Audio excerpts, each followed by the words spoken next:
Bozordan mol olayotgan vaqtda nimalarga e'tibor berish kerak?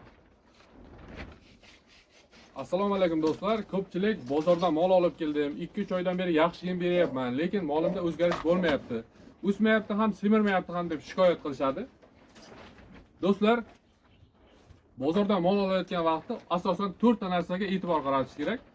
Birinchisi bu molning yoshi, ikkinchisi bo'lsa molning yoshiga nisbatan gavdasi, uchinchisi molning sog'ligi va to'rtinchisi molning nasli.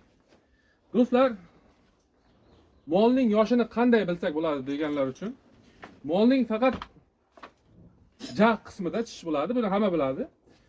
O'sha jag'ning pastki qismidagi tishlar mayda tishlar bo'ladi. Agar molingiz 1 yoki 2 tish buzgan bo'lsa, o'sha tishlar orasidan bitta yoki bo'lmasa 2 ta katta tish buzib chiqadi. O'sha do'stlar 2 ta tish buzgan bo'lsa, demak molingiz 2 yashar. Agar bitta tish buzgan bo'lsa, 1,5 yashardan o'tgan.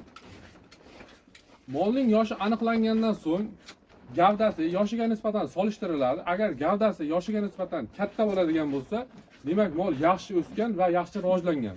Agar gavdasi yoshiga nisbatan kichkina bo'ladigan bo'lsa, mol o'sishmay qolgan, ya'ni rivojlanmay qolgan. Bunaqa mollarni olishni tavsiya etmaymiz.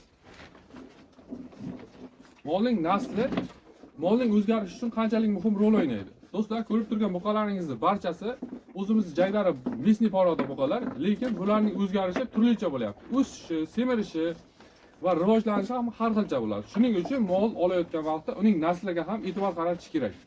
Shunaqa foydali videolarni o'tkazib yubormaslik uchun bizni kanalga obuna bo'lib qo'ying va bu videoni bozordan qanaqa mol olsam ekan deb yurgan tanishlaringizga jo'natib qo'ying.